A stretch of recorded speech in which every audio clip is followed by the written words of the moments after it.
Comeci, você tem uma longa carreira de sala de aula, de pesquisa na matemática.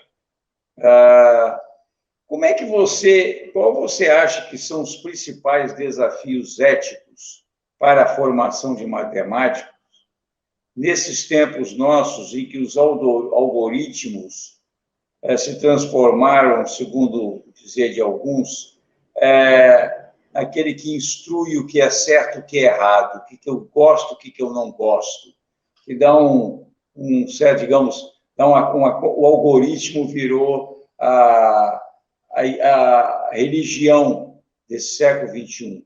Tem para você algum desafio na formação do matemático para contemplar essa questão? Matemática, a matemática pura passa um pouco longe assim da questão ética. Eu diria que na matemática aplicada, sim, quando você vai lidar com aplicações, né? Aí tem que ter um código de ética. Mas no meu caso, por exemplo, que eu geometria algébrica, eu estudei álgebra, os nossos desafios são desafios teóricos, são desafios que eu acho que não passa muito pela ética. Não sei, eu não sei se eu não entendi bem a pergunta. Quer dizer, saindo da questão se ela é matemática aplicada ou matemática pura, como é que enquanto professor, quer dizer, enquanto um curso da matemática, você acha que tem desafios que são diferentes daquelas quando você começou lá na década de 70 como auxiliar de ensino, a dar aula de matemática? O curso de matemática em si tem desafios éticos diferentes daqueles que tinham lá, em função dessa característica de como o matemático vai estar no mercado de trabalho, para além da pesquisa pura? Eu acho que não, né? A matemática ela está presente em tudo quanto é situação da nossa vida, da vida da sociedade. Então, a principal coisa que a gente tem na matemática e que isso é implícito, né? Está dentro, é a questão da honestidade, quer dizer, honestidade de raciocínio, de postura. Não é honestidade com os colegas, não, honestidade consigo mesmo e com a matemática, né? Claro que honestidade também com os, né? Com os seus parceiros, isso é primário. Mas eu acho que tem uma honestidade, isso está implícito na matemática, que não tem como fugir, né? A matemática é uma ciência exata, né? Você sabe quando você está, entre aspas, roubando ou não, né? Então, o aluno, não adianta o aluno querer colar. Se ele quiser colar, ele vai enganar a si mesmo, quer dizer, não vai para frente, né? O negócio é ser honesto, ter honestidade. Não sei se eu respondi sua pergunta. Não, porque, na realidade, essa questão ética, sobre a qual eu gostaria de conversar um pouco mais com você, porque também na economia, não é só na matemática, não é só na engenharia, não é só na medicina, o quanto, às vezes, nos falta, na nossa formação universitária, um despertar para com questões éticas, né? Porque eu posso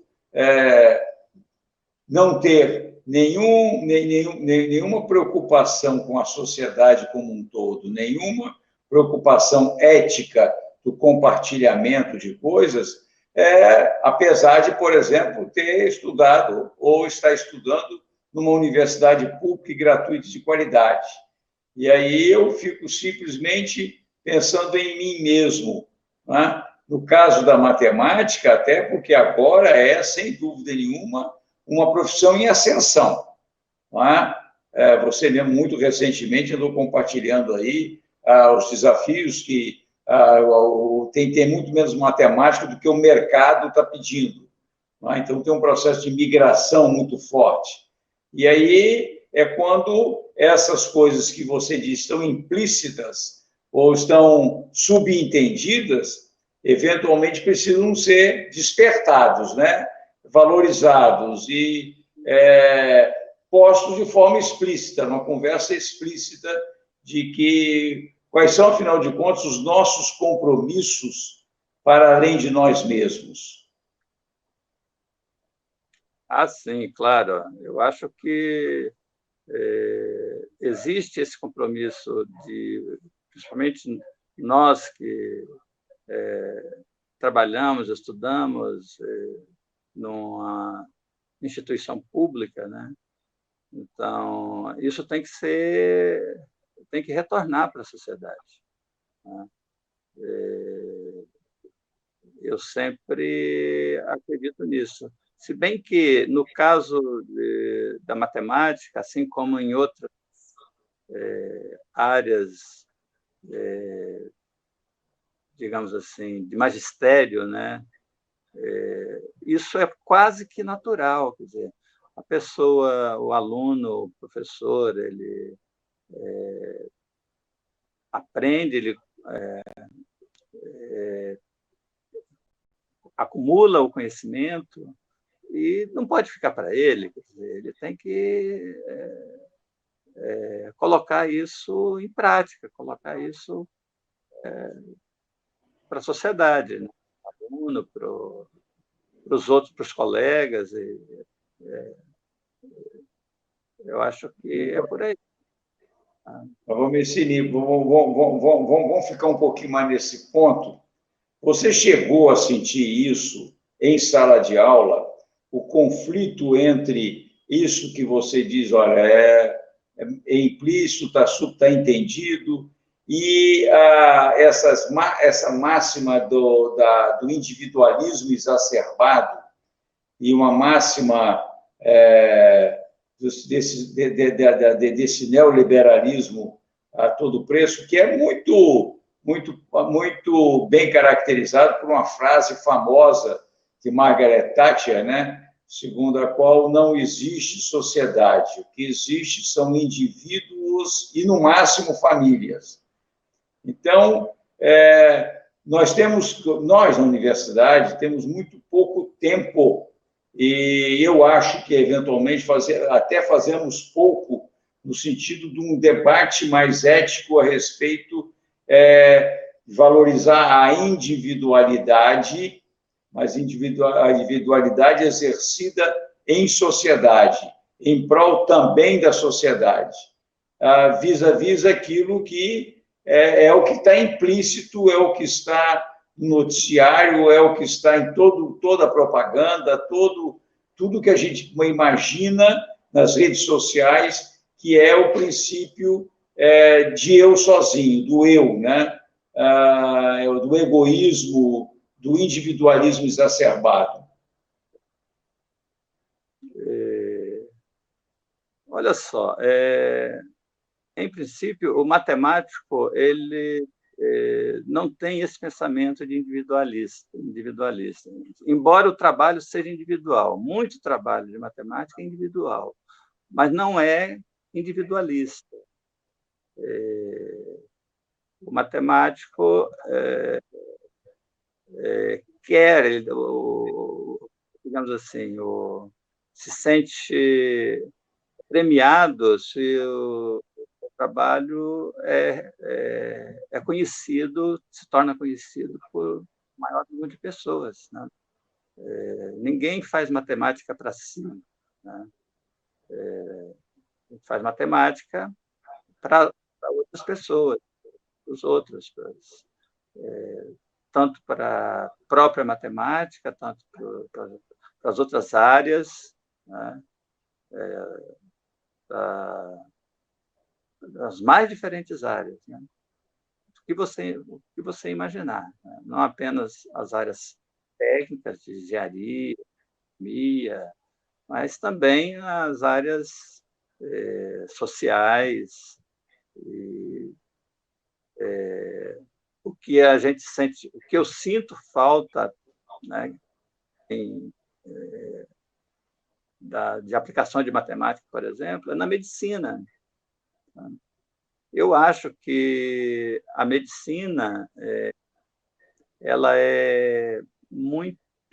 ela utiliza muito poucos recursos que a matemática pode oferecer. Talvez por uma ignorância da formação, né? O médico estuda matemática. Eu não digo matemática de fazer conta, não. Matemática séria, tipo assim, sistemas dinâmicos. Tá? O nosso sistema sanguíneo, nossa corrente sanguínea que corre nas nossas veias, é um sistema dinâmico. Se o médico entendesse de sistemas dinâmicos, se um determinado médico entendesse de sistemas dinâmicos, ele poderia entender muito melhor o que ocorre no sistema dinâmico, na corrente sanguínea, né? Sistema de veias e artérias, etc.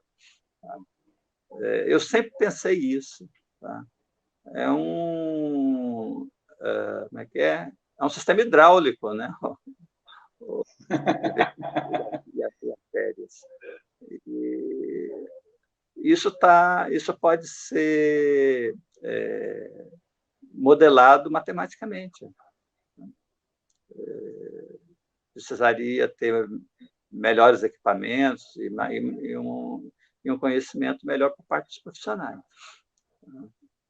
Então, é uma das coisas que, por exemplo, a matemática, né, o matemático, mas aí tem que ser um cara que tenha formação nas duas áreas, matemática e medicina. Né?